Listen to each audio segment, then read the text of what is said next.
Are we going? We're going. Okay, cool. So this is Ryan Morini from the Sam Proctor Oral History Program. Today is May 1st, 2019. And we're sitting here with members of the Farmers Aid Benefit Association.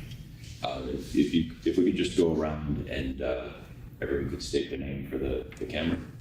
Desmond Walker. Collins Duncan. Shadow Cook, Steve. Macalio Cook. Gloria Jenkins. Gloria Tyson. Mary Dennis. Watona Johnson. Lillian Boston. Lavanda Cook. Barbara Henry. Vivian Pfeiffer.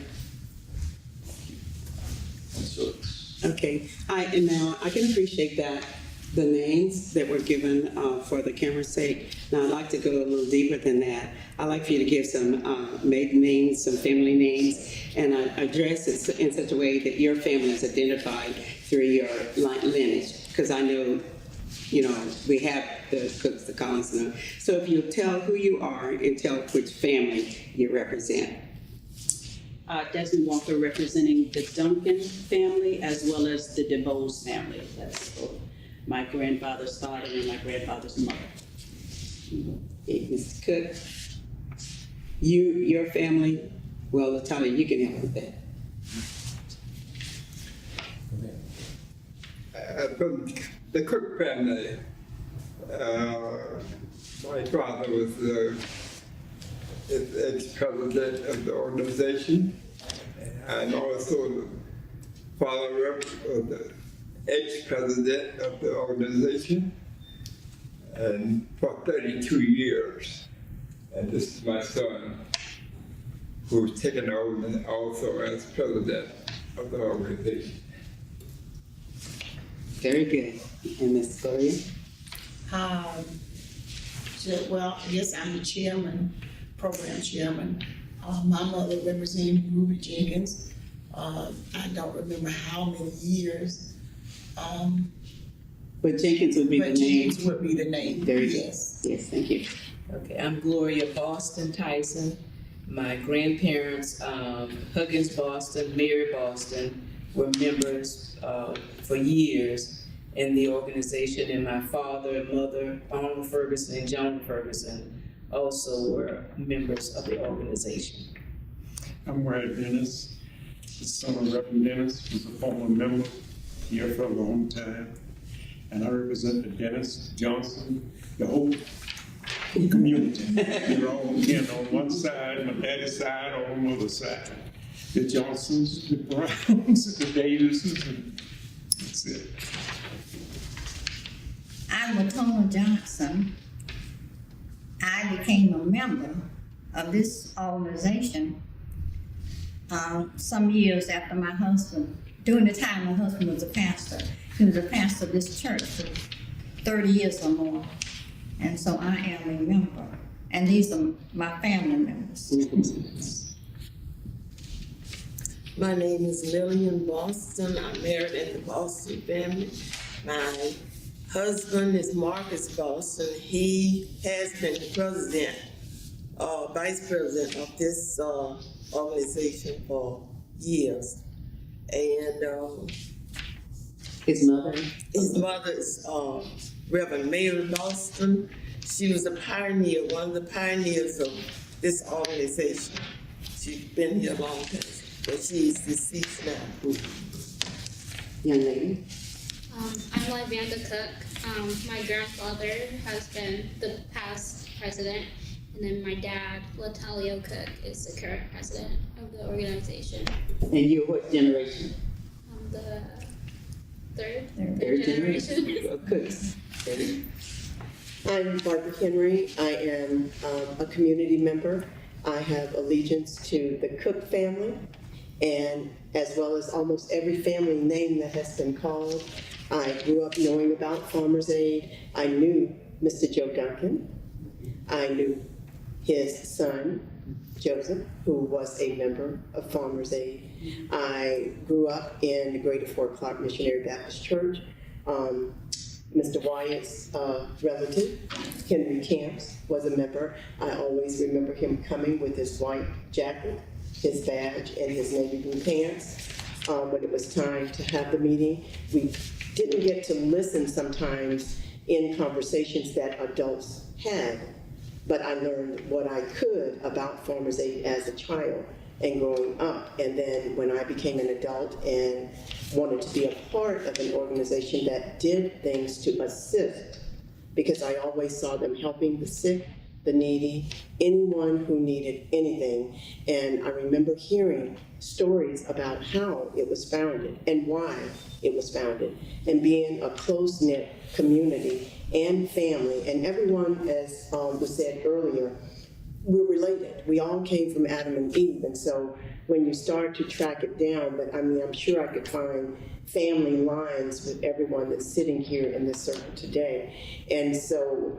to hear the history, I thought it was a great idea. I think it's a wonderful idea because a lot of what we have is oral, because as I said, as youngsters, we were not able to be a part of some of the conversations. But when I became a member, Mr. Arnold Lee was always doing things to help any and everyone. My uncle, the fish is what attracted me because they always had meals. We had song, we had prayer, but we also had good food, good fellowship, and they never looked down upon the younger ones, which I was young at that time, and they taught us and they showed us the things that we needed to do. Miss Ruby was the program chair. Vivian and I just got told that we were going to be a part of the program committee, and we tried to do, and we're still trying to do the things that will bring honor and respect to what our foreparents put in place a long time ago. Vivian, and I shouldn't be saying because she has to talk, but she was invited to do a health fair. And she came several years, and then all of a sudden, she was a part of this wonderful organization, just like me. Okay, well, one next thing I want to do is talk about those people who have been officers, and we started mentioning that a little bit before, but I want to hear more about, and I'm going to put a pin in that, I want to hear more about Mr. Duncan farther back than, your parents, I want to know more about the grandfather, your grandfather, and I want Latalia to talk a little bit more about the involvement that Mr. Cook had, and I want Gloria to talk about her mom's involvement, and I certainly want to talk more about Mother Boston, who was here when I came in, such a dynamite little fire lady at 101. So we have a lot to tell, but the next thing I wanted to do was maybe just to talk about the officers as we remember them. And I know Mr. Cook was an officer. Latalia is now the officer. Latalia, you want to say anything about taking over from your dad as president? Keeping it in the family? Well, it's a lot to oversee. For one, I would say I would rather, even though I've known about the organization for years, I would call myself relatively new because I left here at 18 years old when we went into the Air Force. And so coming back here, I came back for a couple of years, and then I was out in Houston for the past 30 years. So coming back here and getting back into the organization, it's more just trying to cram a lot in, learning what each of the sub groups do, as well as trying to oversee to make sure that everything is being accomplished. So it's a task that keeps you busy as well as working. So I've tried to watch my dad while he was president for the 2 years before I got nominated and voted in as president. So I'm learning, still learning, and I'm going to be learning as we go because it's a continuing learning process, as well as dealing with the different people that are here, as well as those that we plan on coming in, and dealing with the personalities of each of the individuals so that we can become one unit and one mindset so that we can move on. And so that's Thank you. I think that's a big part of who we are. Now, I wanted Mr. Wyatt to talk a little bit about his family, the background that brought him into here. Well, my father was a minister when I was real small. I heard about the Farmers Aid meeting. And he used to ride a horse over to the meeting whenever they had the meeting there. I didn't even think about it at the time. But as I grew down through the years, I became more into it. And then my father, at the time when this was started, I'm gonna go back to the history, to help one another. That's what I wanted, yeah. Okay, if his farm, when he got ill, the other farmers goes over and take care of his farm or his crop until he's got well, and the ladies did the same thing for the females. And on down through the years, as everything got stronger, and I came to find out on my daddy's side, and also on my mother's side, almost every name in this area, I was related to one of them. On the Duncan side, that's my grandmother's side. And on all the rest of the Johnsons and things from my father's side, Mose Johnson, which is your mother-in-law or whatever, and all the rest of them on down, the Davises and all those. Great. Laura, you mentioned something about your mom. You want to tell us a little bit more about her association? If you can remember any. I can't remember a lot. I just remember that she was always a member. I was going away as well for some years. And when I came back, that was just one of the things that I wanted to do. I talked to Mr. Cook and I talked to my mom, and I thought we had been in this for so long and the same people were there. And it was just, like you said, the fellowship, the food. It was like one big family. And that was something that I wanted to be a part of, and I joined it. And Miss Ruby and Joanne Boston Ferguson were always instrumental in making sure that everyone had plenty. If they, and I remember Joanne and I talk weekly, and one of the things that we always talk about is how when someone was in need, then that other family would go. They didn't ask, or they didn't set up a menu or whatever. They took food and they cleaned the house. Let me stop you, because that was my next question, sir.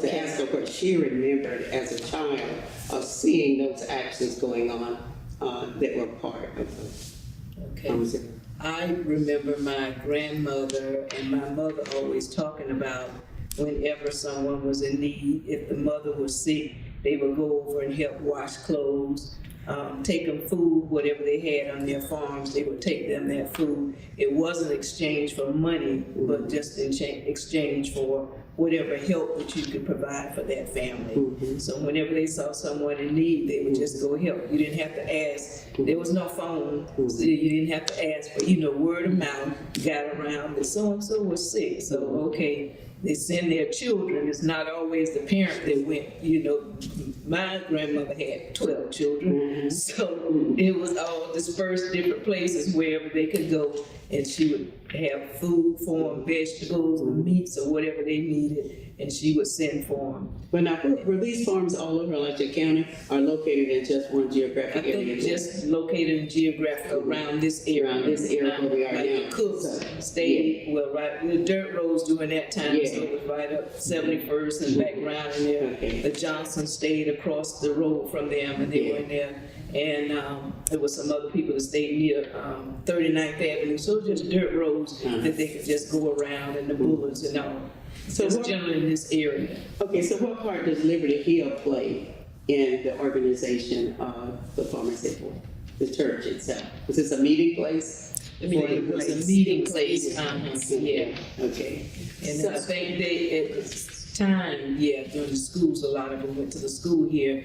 And then when they had like the anniversary, then they were rotated around to different churches. It was 4 o'clock that was involved. And Second Morning Star was involved in Liberty Hill. And then I remember as a child when they would just fix their food, that particular, you had 11 o'clock or 3 o'clock, whatever the service is.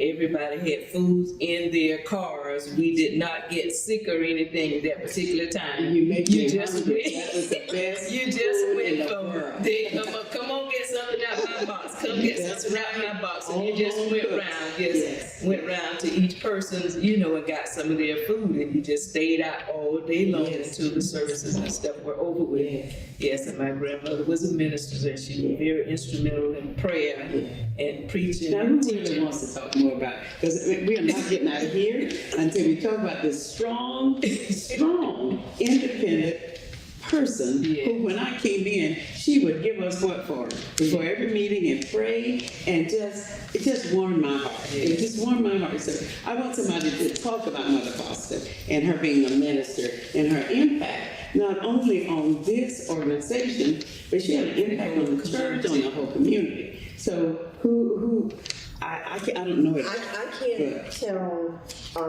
about all that Minister Boston did, but I can tell you as a young child, we always came to visit to bring what we had, okra, peas. That's what we grew out in our area, in our field. On Saturday mornings, we had Bible study at her house. And again, as I said, we were given our chores to do after our Bible study, and the adults taught. And we played, but it was always in a Christian fellowshipping session. And she always, I can just remember, she always had kind words, encouraging words. She didn't bite her tongue in delivering what was right or wrong, but you always felt good when she finished talking to you. She was a strong, my dad just absolutely loved and adored, as am I sure, the entire Cook family. And my dad was McKinley Cook, and he was a deacon at Fort Clark. And Uncle John, we were members of Fort Clark. But it's just right across State Road 26. They used to ride through, the wagon ruts are still visible. And that's how they got. It wasn't the roads that, Fort Clark Boulevard was not in existence, but they got there. I can remember, I knew, of course, my cousins, the Duncans, because of the profession that they were in, but my uncle, Richard Doty, and Joseph were very close. We talked all the time. Miss B, I knew the DeBose part of the family, and they were out from the Nebo area, which is where the Doby part of my family came from, which is my mom's side. The Cook is my father's side. And so they always made sure that you knew family, that you worked. They didn't, as Gloria said earlier, they didn't come in and say, well, what can I do for you? They picked up the broom. They picked up what they had. They didn't have mops like we think of mops now. But whatever they scrubbed the floors with, they got down on their knees. And when they took food or whatever, everybody had, or everybody didn't have. There was no big U, little I, and all of those things. And so that's what I remember. Reverend Mary Boston was just a pillow to all of us, and talk to young people, encourage spirituality, encourage education, and just the fellowship of being one and taking care of one another.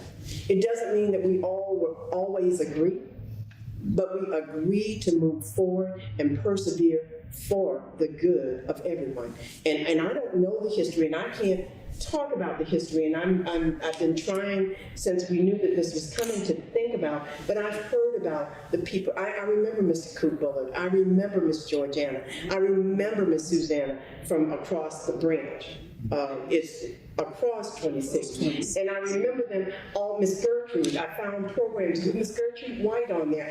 I remember them as little girls, but as I said, some things about the history I don't recall because we could not be directly involved in, which is why Alberta, Cousin Collins' sister, she shared so much with me as an adult because we worked together all the time and we were both educators, and she filled in blanks for me of people that I remember them talking about and how they were related and what they did in the society. Mamie Long, who was the daughter of Squire Long, a minister, a well-known minister in this area, always had out peanuts and bell peppers, and we didn't have gatherings that we didn't have that ear of corn being displayed and talked about what it meant and talked about, oh, well, we didn't grow corn, but Wyatt and them would bring us corn and they would get our okra. And at this time of the year, it was fertile on that side of the community. And on this time of the year, it was fertile on that side. So there was always an ongoing exchange.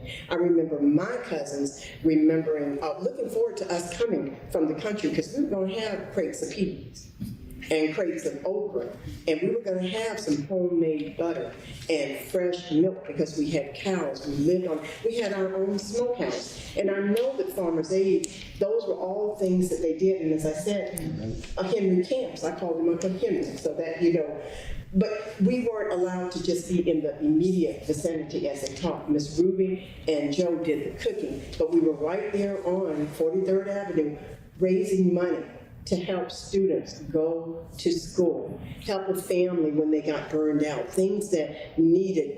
We didn't, depend on incomes because we didn't have that to give in those ways. But they came together and made sure that it happened. Let me stop you a minute. Okay. You're so rich with knowledge. We almost need to do you by yourself. No, I I have to have my help because I need you see me keep looking. Here's what I need. Yes. I need what you're saying. We need it very badly. But I want to have the whole group together, for this type. So I want to get as much group. Absolutely. He will do individual sittings. But I wanted Mr. Duncan to tell us his branch. Because I want to know, Miss Rivers and your brother Joseph, and those people who belong to this community and have given so much for so many years. I thought you might want to mention, Mr. Duncan, something about that. And Miss B, his mother, who was just a quiet He'll do all storm. of that. A quiet storm. He'll do all of that. Yes, Okay. yes.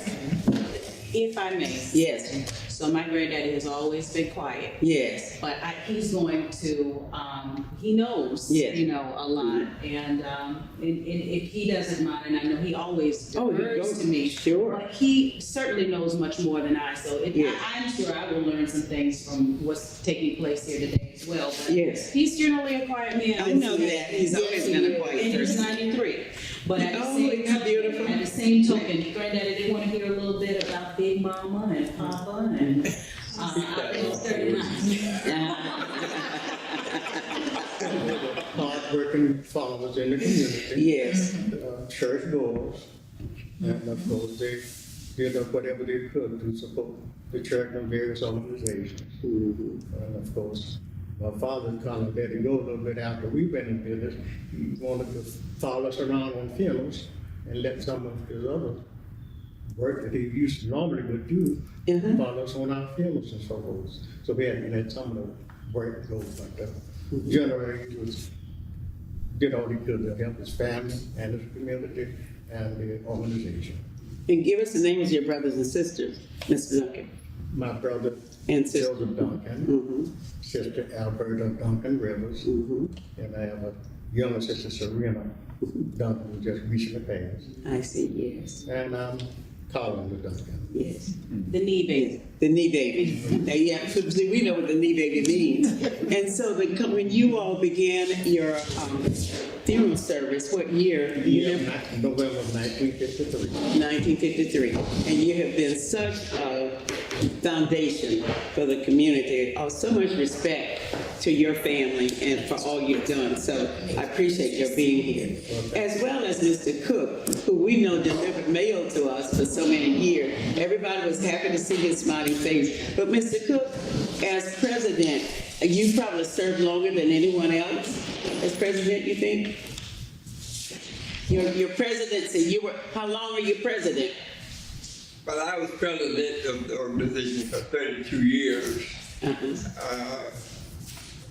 I was sitting watching TV when they called me and asked me if I would become president of the organization.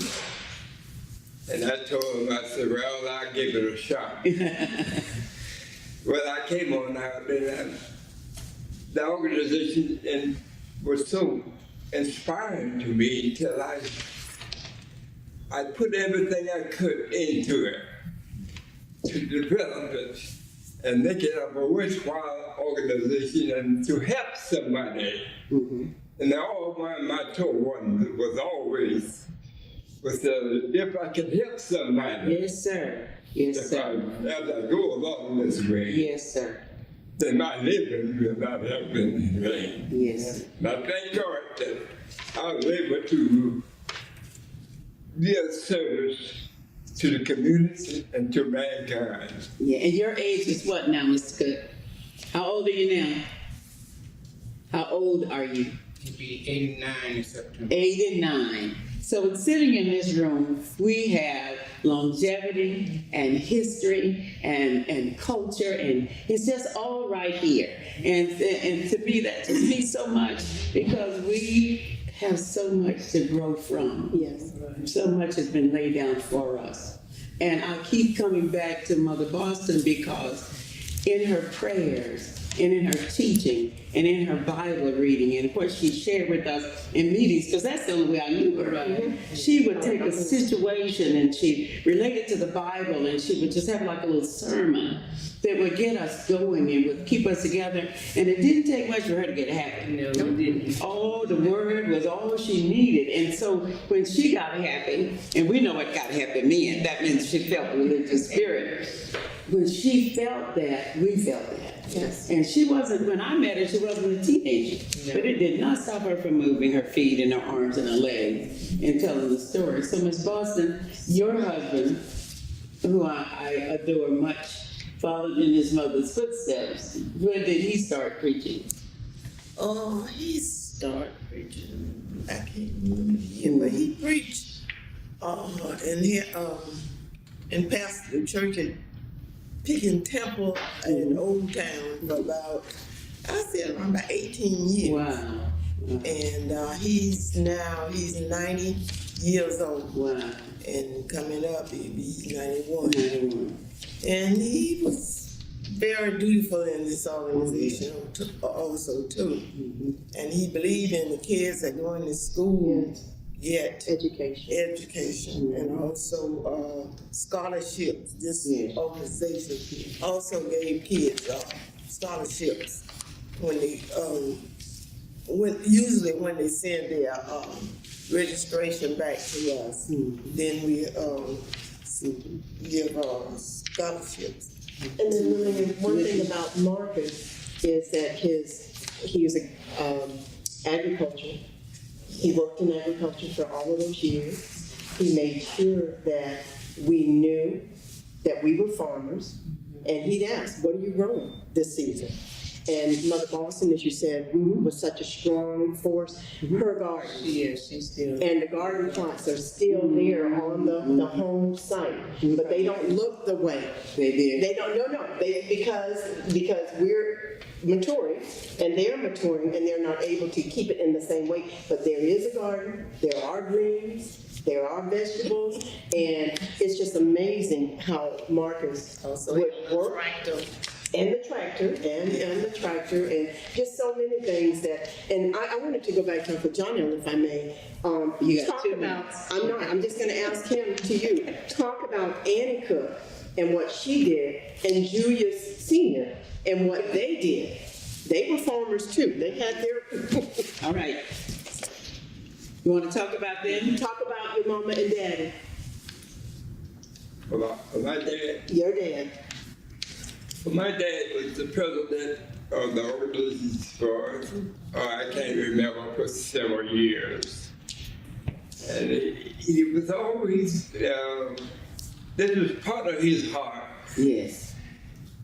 And he always had something good to say about somebody. And I enjoyed listening to him talking about this organization. And my mother was on the sick committee, and she would always go around checking on the members, see how they're standards, and see how they're doing. She was a Christian-hearted woman, and that inspired us as children to grow up to be loving and to work together as a unit. loving one another and praying for one another. And that was our motto, to love and to help somebody. And so now we've reached, this is our 100th year. I don't take that lightly, being able to say ours, because as Barbara mentioned, I am Johnny come lately. And y'all just let me crawl in. But I have been on a high since the moment you said I could join. Yes. And I'm so glad you took me in at my old age and all of that, because I've been remembering now well, I'm 80 now. Can y'all believe that? No. But I've been here maybe, I've been maybe 10, 15 years. So I'm young among some of this group. But the reason I say that is because what I found here was what Mr. Cook just mentioned. And what I found here was a group of people who were using our heritage to this very day, the way we lived it, and using it in today's society. So I want to know more about the programs, the things that we do. Maybe you'll talk a little bit more about what do we do still for each other and for the community. Well, now we, on the scholarship, we have our prayer breakfast. August is like the third Saturday in every August of every year. We have a prayer breakfast. We get someone to speak. We try to have our praise dancers and the fellowship, someone come and talk a few minutes and inspiring words. Then we have, sometimes during election, we have officers to come out and they be campaigning stuff a bit. But it's to help raise funds for our children to go to school, because the education now is extremely expensive. Everybody just can't afford for their children, pay for their children to go. So whatever we can do to help a child, buy a book, pay some tuition or whatever that money is used for, they find in their heart to use it. And I know some of my cousins, they say when they get their check from Farmers Aid, they didn't blow it, they didn't spend it, they made it just for that purpose, what it was to be used for. And I thought that was, very interesting, because once, some children, they get money, oh, I just got me some extra money, but they just make sure they use that just for their school. And this year, we're planning on trying to do a dinner sale. We want to raise more money so we can at least give to our children to help them with education. We haven't planned the date yet that we're going to have that dinner sale, but in conjunction with the prayer breakfast, which is a fundraiser for that scholarship to for our children. So we just want to pass the word out. We do sell tickets. The donation is $15 for each person. The last year was very good. We had this room packed. So we don't know, we'd be busting out the seam. We may have to have it somewhere larger if we get just that many people to come. So we just encourage, our students, we encourage the younger people to come in and help out, like Vandy. And if you see younger people in an organization, maybe they are doing something. And then the ones that we have helped, we do get a response back from them and hope they will come back. A lot of them are away in school, and then we would like for them to help out also. When they come back home, they fit right in and do whatever they can to help out the organization. And then along with scholarships, we do anniversary. We do an anniversary program also. Third Sunday in September. On the third Sunday in September. Okay, and then the name of the churches that are part of the organization are, name them again? Greater Liberty Hill, 4 o'clock, and Second Morning Star. Okay, so we all come together. So we all come together because these are the people in this area where the organization was founded. So it's out near Jonesville area around 4 o'clock, which is over on 26, near the Boys Club on 51st or 55th, whatever street that is, down by Buell's, and background this organization. So these are the members and that founded it and started back then, so they're around in the same areas. And we still have to remember that it's a whole area, so we have members from the Nebo area, members from Pleasant Plain United Methodist area, and our oldest, which is Jonesville. Our oldest member that I know right now is Miss Eunice. Miss Eunice Myers. She just celebrated her 100th birthday party they had for her about a month ago. So I think she may be in Georgia at this particular time. Talk a little bit about your mom and her contribution and her wonderful cooking. You know, it all comes together, but she's not here, and she's such a dynamic force in the office she has held in the organization. My mother, Joan Boston Ferguson, she's the chaplain of the organization, and she's been a chaplain now for quite a few years. And she starts us off with a soul-stirring song and a prayer and devotion to get us all together for whatever you may have gone through that particular day when you come on that Friday, third Friday of the month, and she sings and she prays, and that gets your mind in a frame of praising God, putting all aside all those other things that may have gone during the week. So she's very instrumental in prayer, and she's kept me grounded in prayer and doing what's right. And kept us fed.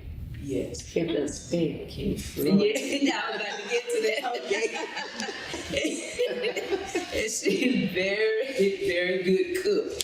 I don't know if some of you may know Junior's Restaurant. She was a cook there. She used to cook at the University of Florida, what they call the Rathskeller. And Broward. The Rathskeller, and it was another one. Broward Hall. Also, they pastor over to By Faith, which we didn't know at a particular time when we started fellowshipping with them, Pastor Cord. And then he came and he just remembered, oh, Miss Ferguson, I remember how you used to give me food. You know, some of the students didn't have enough money, but she would let them, you know, get food, or either she would put a little bit more on their plate. And he was just so thankful, you know, after all those years that she left him out there, he still remembers things that she does. And she's a wonderful cook. She's still, now that she can't do it too much, and I'm kind of stepping up to the plate, helping out, doing the cooking, well, prayer, breakfast, and helping out. And all of those are some of the pieces that have been so important. Yeah.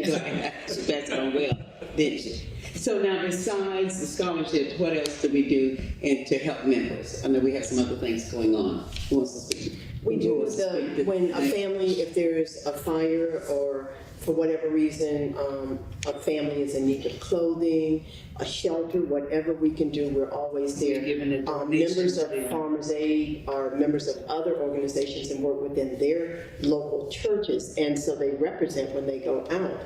And if there's a need and you call them and say that there's a need, they're going to do whatever they can do to assist that person. I personally have been the recipient of all the wonderful things, and just like we're sitting here now, they've sat many a day in my living room and had to bring their own chair because I didn't have enough for them to sit and to pray, sing, and all of the members, there's not a member here that has not done something for me personally in the hour of need. They're going to call you until they get to you. Or if they can't find you, they're going to find somebody to go and find you. And even now, Joan, as I said, still does that. She's still on that journey. So as we name the things, actually give them a name, we have scholarships. We have the committee that you're committee. We give funds for hospitalization and medical and so on, and those kind of things. And those things have significance.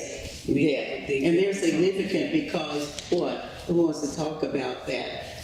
Why did we start doing those kind of things for people? Why do you think that was important back then? It had to be because a helping organization, I would think, to just help wherever the need was. And because maybe you couldn't get insurance as farmers to help each other out.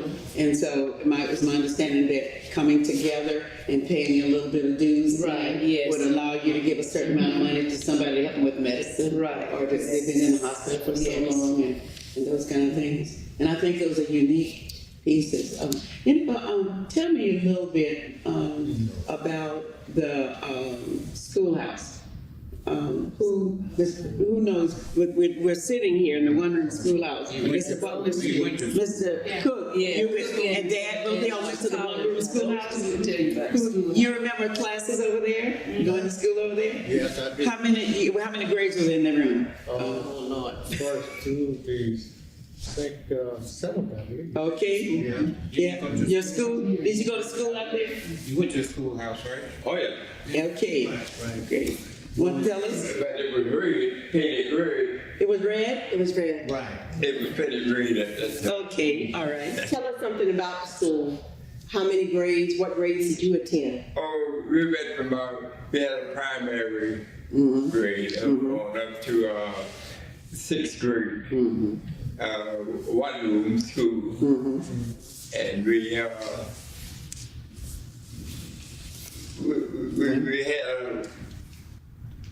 we prepared food also in the school, in one section of the school. Wow. Before USDA lunches. It was a one-room school. Yes. Yeah. Did everything. But we fellowship together, and it went from primary to 6th grade. Everybody listened. What you said, Mr. Duncan? Everybody heard, everybody. That's right, so you could graduate from any grade. My cousin here went to that school too. Maybe he can tell you a little something. I have heard of many stories, Cousin Cook, about you and Granddaddy, and a student by the name of Bessie DeBose, who used to be the class clown. And she and Cousin Cook right here used to have a little bit of fun in school, didn't they? That's right. But we had, my grandfather had talked a little bit about before we came out here, because this part of the conversation we were aware was going to take place. So Granddaddy, you wrote down some of your teachers, didn't you? Oh, terrific. Yes, we wrote down Ms. Rebecca Daniels, Who happened to be my great-grandmother's mother. Miss Ari Gainey, Louise Hale. Oh, I remember Miss Hale. Yes, Louise Perry Hale. So those were your teachers. Right. Yes. Miss Ruth Lang, she was an instructor there. I remember Miss Lang from Lincoln Elementary School too. She was just about the meanest teacher. Yes, she was. She sold paper, and she sold loose cough drops. She sold cough drops and pencils. Yes. She was the meanest. See, I'm much older than you, and if you remember, it had to be true. That's an important thing to know. Some of the teachers Upstairs. Liberty Hill did go on to over. Lincoln. Louise Hale was another. That she did. Went on over to Lincoln Middle School, Lincoln High. Lincoln High School was one building, but the bottom part of the school was elementary school. And once you were in 7th grade, because it was only elementary and high school, once you were in 7th grade, you could go upstairs. And that made you in high school. I never will forget the day that I arrived upstairs. That was certainly a big day, but I'm from a one-room schoolhouse background as well, because I was born in Trenton, Florida.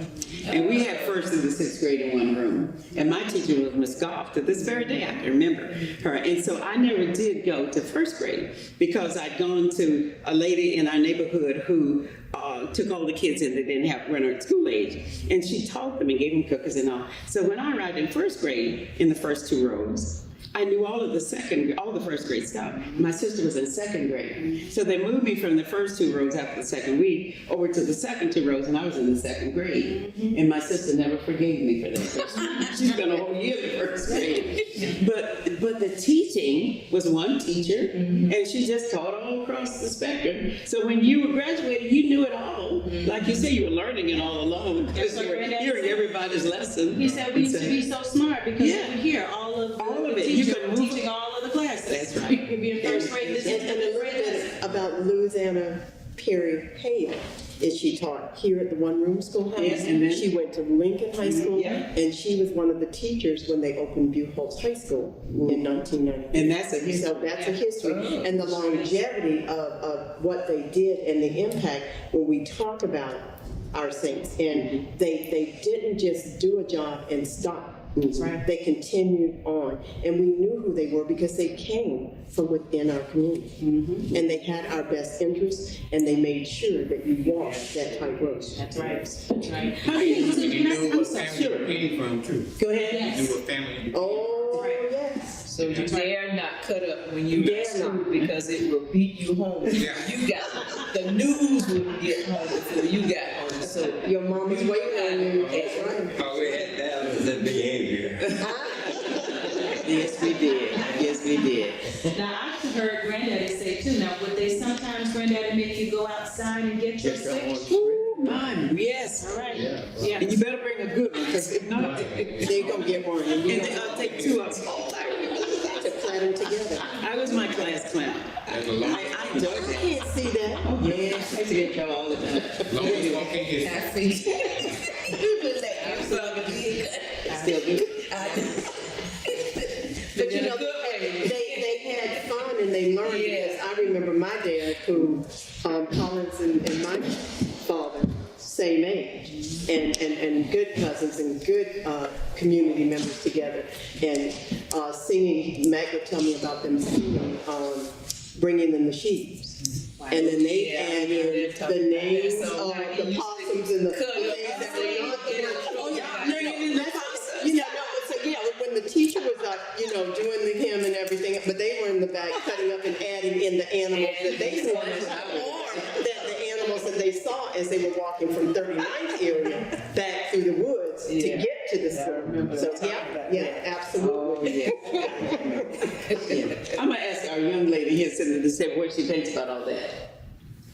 Did you know any of that? This is education for you? Yes. Well, you can listen to this part, but what we really want you to know is all the part for it. No, all it does is show that in that era, that's the way we had fun, and it was innocent fun. It was not destructive. It was not bullying. It wasn't against anyone. It was the things that Mr. Duncan to this day remembers. Mr. Cook to this day remembers, because those are the things that drew us close together. So that's great. Now, tell me what you think about the organization, about what we do, baby. Because you come to the meeting and you're out. She's a member. Yeah. Great. I became a member 2 months ago. Terrific. 2 months ago. I think of the organization, it's like bringing family together, because I see and meet people that I don't already know that's a part of my family. So it just brings us together, because I think right now we're trying to figure out our family tree, and it's just like branching everywhere. And that's a good thing to know, where your roots are and where you belong. But what you do know is you have a solid background. You get all of that out of this room. Mr. White, can you tell us any more about the organization in terms of how many families you think are still active in the organization from a long way back? I would say maybe 8 or 10, Okay. but it was a lot more Yeah. at that time. Yeah. Because when I was a little boy, they didn't have all that transportation stuff we got now. All this was dirt roads.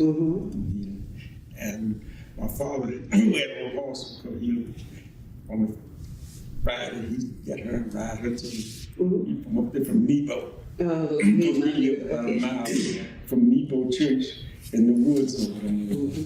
And then at that time, we didn't have no school buses. Most of the kids walked to school. And we walked 2 and 3 miles or more. And from here, when they got up to second grade, they had to walk to Lincoln High School. They didn't have rides. That's right, I understand. And down through the years, God blessed us to come from nowhere. And then the farmers back at that time, I'm not saying it because I do it or have done it. When they raise crop, they'll go around and give it to the community. But now these people are all for themselves. And if you won't look out for yourself or try to help yourself, they're not Christianized. And we all worked hard to help each other, like you were saying. If this man needed help or this lady needed help, there was no begging, like I say. And it wasn't because now when you go to some people's house, I didn't invite them. They don't want you to the house. And therefore now that backs up a lot of fellowship thing, because people talk about it. That's And then we got a lot of people now, when they get ill, they don't want the family all to know they're ill. They're all selfish. But back then, they had like a community. We didn't have telephones, we didn't have CDs, we didn't have all this modern stuff, not texting. Now, the word went around in no time. And like you was growing up when we were small, if you did something wrong, you didn't want it to beat you to the house, because somebody would tell you Yes, yes. what went down. And when you got home, yeah, you did someone, what? You know already? Yeah, and then there were older people, they would build it up. And when they punish you, they'll let you go for a while. Then they'll start like a history. I hate that. My mother would recall. Send it to Sunday, send it to Monday, send what? And then they always start, they give you a lecture. Yes. Before they whoop you. Yes, but in between, is what I hate. Yes. Yeah, I knew my grandmother would whoop you on Sunday. Yeah. I never got a beat from her, but she wouldn't do my cousin. She did not do that on Sunday. She wait till Monday or Tuesday or whatever you think she might have forgotten, but she would get her. Bring it down. Yeah, but I can remember, we didn't have a farm, but I remember my mother, sitting around with bushels of peas, and the ladies would sit in the yard and shell peas in the evening. They'll do it like that. And I've never seen fingers move like that. I mean, their fingers were on automatic. They could do a pea shell. A pea shell, yeah. Now they do that, but do y'all do some of that? Yeah, yeah. And quilting. Ms. Johnson, probably think of us some input. Oh, I'm enjoying what you all said, but my lifestyle was about the same as what's already been discussed. And I tell you the reason I want to be a member of the Farmers Aid. I first thought about the Farmers Aid. Farmers Aid, when I first came to this church. I said, what do you do? Eh? Farmers Aid? Farmers don't have. I had no idea that it was more than just farmers. It was a community like helping each other. And so, and I really got more, as the longer I stayed, the more I got familiar with what was going on. And when gave the children a little $25, whatever it was, oh, it was $1 million. And I could remember my children got a little donation, and that meant a whole lot to them, and it meant a whole lot to me too. Just the thought, So my lifestyle was just about the same. I grew up in Brooklyn. Yes. Nobody know about you. Yes, we know Brooklyn.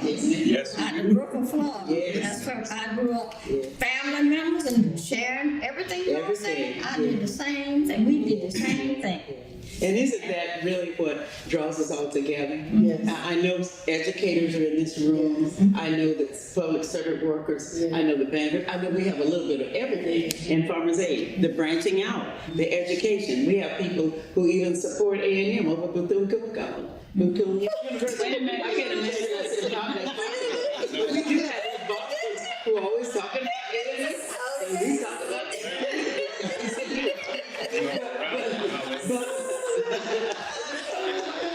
But we are an organization that promotes education. Because in our lifestyle, in our core, we've always said that is where we need to be. It doesn't mean that we're not farmers still at heart, and that core, that strong core, is not. We use that. We use at the Boston. I always talk about that because I think Reverend Boston is such an example of warmth, of giving, of thinking, and loves to tell a joke. Yes. And he will get you in a heartbeat if you're not sharp. But I've always looked up to him. And the singing came out of that Boston family. Everybody sings, and it makes for a complete community. And so I think as we move into a millennium, what are some of the things you want to highlight? I'm asking the group, what is it out of our past that we want to highlight during our millennial celebration, where we want to be stellar, we want to be big? What do you think would make it really shine? if I may interject. Listen at everything that's been said. And if you really put it into one thing, you just ground it on the word.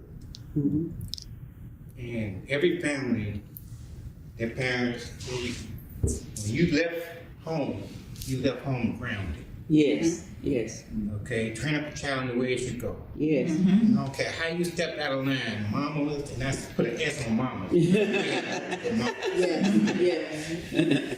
Mama's or daddy's word will always come back and set you back in line. Yes. It doesn't make a difference, you know. 'Cause like when I left home, even if I stepped out of line, I looked behind me. You see what And I ain't way in Georgia in the military, I'm still looking around here because that word will always come back to us. And we were brought up to learn. We were brought up to learn how to farm because I had to come up. My mom would take us, we call it home. I mean, my mom was working me. And we had to work the field, and I couldn't stand it, you know, but we had to do it, you know, crop tobacco, went over to Jonesville, pull peanuts for your grandma. But, I mean, you know, even though we pulled the peanuts, we couldn't wait for them to be boiled. That's right. You know, killing hogs, I went through the whole shebang. Yes. Couldn't stand killing a hog, but I was waiting for them sausages. Yeah. You know, everything, you know, was homemade. Yes. You know, That's food. and oh yeah, you know, and they would make it, you know, they would pick the coldest day ever. Oh, yes. Kill the hog and stuff. That's But right. the end result, you know, and right now we're looking and I say the end result of what's going on right now. We never lacked anything. No. And this organization has been around for 100 years. Yes. And, you know, we're struck down a little bit, but it's still, we never lacked. You know, because of giving, giving it shall be given unto you. Good measure, pressed down, shaken together, shall man given to your bosom. Yes. So, you know, even though we give out, we're still giving in. Regardless of the faith. So I look at this organization as a well-grounded organization that's still building on the foundation that was laid. And we don't forget that foundation that was ever laid. And we use that to keep on because we know that one thing, God has our covered. Yes. And that's what it all boils down to. And we always, regardless of the fact, when we meet, we put him first. That's right. We don't start no kind of business, nothing, without putting him Putting him first. first. If I can piggyback on what Cuz is saying. Yes. If I had to choose a single word to encompass what I've heard from my grandfather over the years and what I've seen from the organization myself, it would be faith. Yes. Faith undergirded every single thing Yes. that this organization was founded on. Faith in God, faith in each other, faith in the community to withstand and continue to support each other in that. Everything began with God. Yes. It's why we can talk about the love and compassion that was shown at that one-room school right there. Yes. It's why we can talk about the spiritually uplifting and soul-stirring Sundays at this church right here, where it was never a problem for people to walk for however far they had to walk to get come there. there. Never a problem for them to stay all day, and never a problem to come back to a 3:00 p.m. service, et cetera, et cetera. It was that faith, I believe, that laid that solid foundation that Cuz is talking about right now, and it's that same faith that I think has preserved this organization, and that's the faith that's going to take it prayerfully 100 years further. I can see something like this being sustained. And I get excited when I see my little cousin Cindy, she just joined. She's so beautiful. 2 months ago. Because this type of community is something that could easily be lost. Yes. The history could be lost. Yes. The spirit could be lost. My cousin Wyatt just talked about how sometimes people don't even want you to come to their homes anymore. That is true. Yes. But it's that spirit that this organization really captured, you know, that love, that compassion, and now we need that more than ever. So my prayer is that this organization will continue to gain steam and that my little cousin right here will work with others, and who knows, maybe I'll throw my hat in the ring as well. Maybe so, And baby. we can all work together Absolutely. to bring that same sense of love, compassion, cohesion, working together. Cooperative economics, which is something else that would be great to see happen, to really make some solid impact in our communities. We saw how our forefathers were able to do it. That helped to sustain a community through some very perilous and rough times. And that's what I have to say is when Vivian talked and said we wanted to do this, I found a scripture just in my daily readings. It said, "Let us not become weary in doing good, for at the proper time we will reap a harvest if we do not give up." And I know that Cousin Joe, I know that Grandfather Cook, I know that Reverend Wyatt Dennis, and I know that, of course, my Boston family have not given up. And then there's just a little thought that says, not all rewards are immediate or visible, but I've seen them and I've grown. I didn't know the closeness of our families and our relationships and my father and your grandfather, except through Alberta.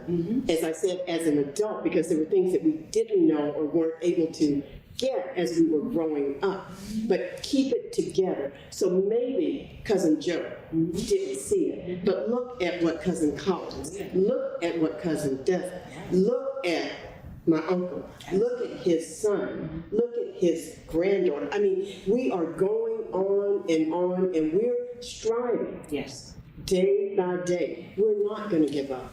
And the harvest, the Bible said, and I don't quote Bible, I'm not the minister, I'm not the singer either. My Cook family has some singers too. I didn't get that gift, I got the chit-chat part.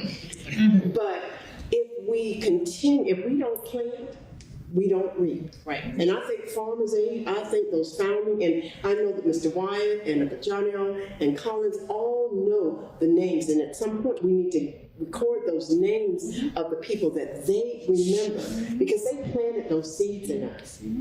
And they might have grown up, the wheat and the tare, but guess what? The wheat has sustained. God has watered it, and He has kept us faithful, and we have to persevere and press on. And I think that is so very, very important. I appreciate your comments. I appreciate yours. If we had to summarize and say where we are, I agree so wholeheartedly. We didn't get here by ourselves, but that's the essence of who we are. Started way back when we know about God. We know where our salvation comes from, and so that faith, it just draws us together. We can look at each other and know that we're on the same page because we've got the same kind of God in us. So I love that, and this organization has certainly always put God first. And I think that's going to continue to be the pushing, the layer that we sit on and stand on. That solid foundation.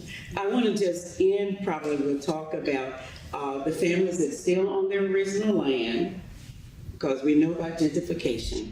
We know that part of this film, I usually say what I think, we know the white folk have bought off what we owned and treasured. They didn't pay much for it, but they have been millionaires from it, and we've lost. So how are we doing with holding on to what is ours and passing it on to who in our families and stuff? How do you feel about that? Still on family property. Still on family still property. Maintaining, still working. Okay. Because I know all around Mr. Cook. They're just all around Mr. Cook. So, you haven't been to Jonesville lately, Southwest 100. Oh, I know. It's sickening. But here's what one of the goals I hope we hold on to is our land. One of the things I hope we hold on to is our land, because I live in a neighborhood around the museum, Cotton Museum, and gentrification is just like this. And once I talked with one of the commissioners when we were doing the business about trying to get the land near Hawthorne, and he devised a plan that was going to take him on the Duval area, around in that area from University Avenue back to 8th, and he's looking at taking land there and doing something with it. I was so mad with him, sitting in his office. I said, so now you're looking at a plan that's going to take more land from black folk. and use it for something else. And I tell people I talk black because I am black. I woke up this morning feeling good and black. I plan on going to bed that way. And how would I say that? Because there's an impact that's being made on our lives that's different from any impact anywhere else. We are the core. What we're doing here is our salvation. It's what we want our young people to look back on and say, wow, they were dedicated to doing that. This is how they got there. I want to help to maintain that. So no matter where we go, faith brought us here. It's going to take us on. So I'm going to ask you if you have a closing remark you want to make. If so, I'm going to give you the opportunity to do that now. Okay, I can't believe Barbara didn't say something. I